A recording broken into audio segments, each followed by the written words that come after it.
Hello. Bl'Artagnan here with Imperial Resurrection, the Act 3, Chapter 6, Part 2 Lufenia Plus fight. We're bringing a no burst, no synergy, no friend unit, no orb pop team featuring Dark Knight Cecil, Prompto, and Kais. I don't know about the no orb pop thing, if that's something I should be putting in the title now or whatever, but like I saw a couple people using it since we had like, these non-lethal orbs. I don't know if it's necessarily something worth bragging or flexing about, but like, if it breaks in the views, I guess. I don't know. You can let me know in the comments what you think about that, because, as always, be sure to hit that like button, hit the subscribe button if you haven't already, ring that notification bell. Only like half my viewers actually are subscribed, which is kind of funny to me. Like, pretty consistently on my videos, regardless of the number of people watching, it's like half of them are subscribers and half are not, and I'm just like, if you like coming back, by all means, hit that button. Helps me out quite a bit and hopefully doesn't harm too much. If you enjoy the content. Anyway, what do we got going on here? We have Prompto serving as our dodge bot. I say that because he doesn't really do anything beside that. Like, his damage is not great in this team. This team just isn't built for Prompto damage. You can build a team for good Prompto damage. This is not one of those teams. He does better in AoE fights too, so he's mostly just here to dodge. And he actually has a hilarious non-synergy with Kais and Dark Knight Cecil, because there's a little bug that you may be aware of. I posted a video about it, where he doesn't refresh his LD stacks if he initiates a launch and an ally HP attacks while in the launch, which is dumb. You'll actually see at different points in the fight, I have to make a kind of a judgment call when launching with Prompto, whether I think I'll get more damage out of having his allies HP attack or refreshing his stacks, and I'll be kind of doing different things throughout the fight to accommodate that. You'll see we were able to navigate the first orb phase, thanks to Prompto's dodge and lock. It is tricky using Prompto here as your sole dodge bot, because his lock is only 2 turns. And the boss, as you know, has that threshold thing he does where he warps up and takes like 3 turns in a row. And I don't know if you can, last time you checked, but 3 is more than 2, and that means you're going to run out of lock. So that third attack is probably, statistically speaking, not going to target Prompto. It can. It's like a 33% chance or whatever, depending on how their targeting works. You can see it in effect right here. Well, not right here, sorry. Prompto's damage sucks. In this team, I should say. Like I said, not building around Prompto. It's barely any orbs. This is basically a launch team with Prompto here just to fill the orb requirement. So you see there, I chose to cancel in order to refresh the stacks. We get the warp here. We're actually getting lucky because he attacked Prompto, missed. Attacked Decil with the Brave attack, and then attacked Prompto with the Flare.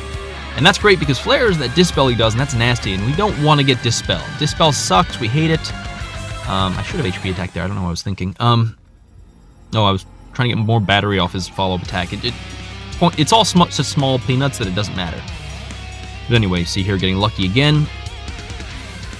And Kais and Decil work really well together, because in addition to just generally Kais being awesome launch and stuff, he also lets Decil use non-Valiant Blow moves to launch, and that's just great. Just more damage all around.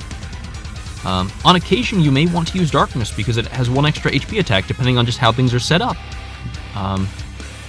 Although the battery and turn manipulation from Valiant Blow is usually more attractive. It just, it opens up options. And hey, blue armor, that HP cap raise, it's all great. So luckily, this Starfall is not too bad. If it delayed the entire team, it'd be a problem, but if you bring a dodge unit, then one of those people doesn't get pushed back, and it's all fine. Here you can see launching off the EX, that's pretty great. But yeah, I really gotta say, it feels good to have a fight where you have to pay attention again. I've been kind of like autopilot dream moding my way through most fights recently because the threat just isn't there, and this fight does present threats. Basically, when I say threats, I mean the orb and the Dispel is pretty problematic.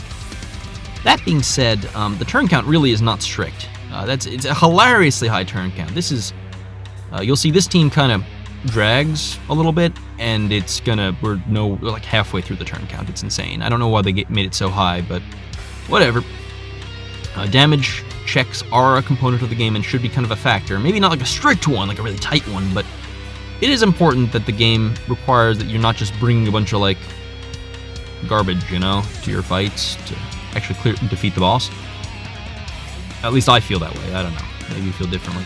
So, going ahead and getting ready for that warp that's about to hit us. trying to line things up. I probably should have had Kais go right behind Dessel, but we actually get lucky here. Once again, things all kind of line up with the lock so that he focuses all attacks on Prompto, which is great because this means the orb is nice and in a good place. If you time things badly, the second and third attacks could hit non-Prompto people there, and the orb can go down by like 4, and suddenly you're in a very tight spot and you really need him to attack again. As luck would have it, that did not work out this time. We were able to time things just right. There we go, some solid damage still. Gotta say, Dessel feeling really good with that 5 out of 5 Ultimate Weapon Greatsword, and in other news, Water is Wet. 5/5 Ultimate Greatsword, 5/5 Ultimate Weapons make their C90 wielders feel really good to use. Who would have seen that coming?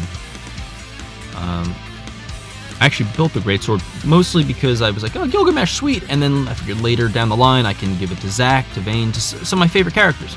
Beatrix.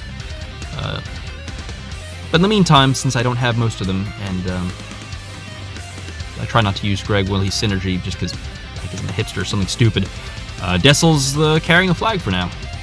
I also think the Greatsword looks pretty cool with him. Like the Greatsword skin, I actually think it looks pretty cool with him using it, so that's kind of neat. There we go. We're chunking them pretty decently here. Trying to be mindful of the orb count so that we can have Prompto lock him at the appropriate times.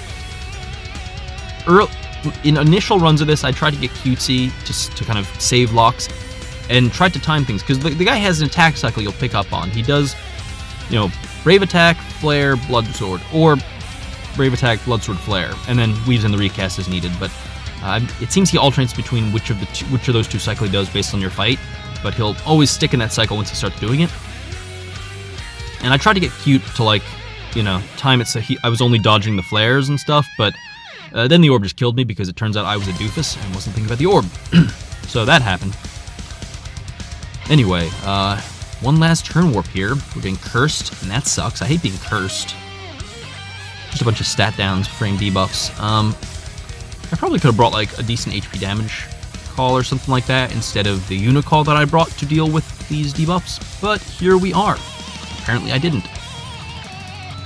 There we go, refreshing the stack. Well, I was going to refresh the stacks there, canceling the launch, but I didn't realize, it didn't occur to me, he had just taken a turn, so obviously he wasn't going to, he didn't have a point break on it, or whatever the hell it's called. So that technical misplay there. Trying to figure out what to do next. We're just trying to be real mindful of that turn count on the orb. Once again, treating it as lethal, because I don't know any better, although I do think it makes the fight more interesting if you play that way. It makes it tighter, there's more tension, and tension creates engagement within the game. Boom, into this guy. There we go. Yeah, Kais Cecil just producing very solid, reliable damage here. Nothing crazy, but solid. And you see here, Brave attacking, intentionally to avoid breaking, to avoid pushing him behind a turn back, because he was at 1. That was a critical Brave attack there. Thank you, Kais, for not having a insta-break on your Brave attack. Alright, with that, I think we're about ready to try to go for the kill here. Not just yet, actually, because I am a inveterate coward. I'm going to go ahead and do a quick Star Shell there. Quick Star Shell. Get that Gabronth call on him. And we're going to hero support behind Prompto in order to set up a really sweet Pandemonium summon. There we go. Just tick the orb up for safety there, and now we can go and go into murder mode. Go ahead and refresh them stacks. There we go. Prompto's LD, when properly juiced, feels really good. There we go. That's a solid. Yeah, there we go. That's good damage, Prompto. I don't think I'll ever blue Prompto because it feels like he very rarely caps. But again, I just don't really play him on teams where I'm building around him, so maybe that's the issue. And I haven't blued Dessel. Maybe I'll blue him after this. This was pretty fun. We'll see. He is actually a lot of fun to play. Check this out. Boom, darkness. Darkness. Silly. I actually have a big attachment to Dessel because, of all things, he was a character in Puzzles and Dragons before I got into this mobile game. That was the mobile game I played, and he was a character who, really helped me break through into the end game in the Final Fantasy collaboration that they did. So I have a fondness for Dessel, even though I've never played Final Fantasy IV. Anyway, that's a bit of Bl'Art trivia for you, for those of you who stuck around to the end. Thank you for watching, and I hope you enjoyed. Look at that cool sword. There we go. Nice. No friend, no burst, no synergy, the orb didn't pop, ultimate weapons and C90 are broken. And anyway, I'll see you in the next video. Adios!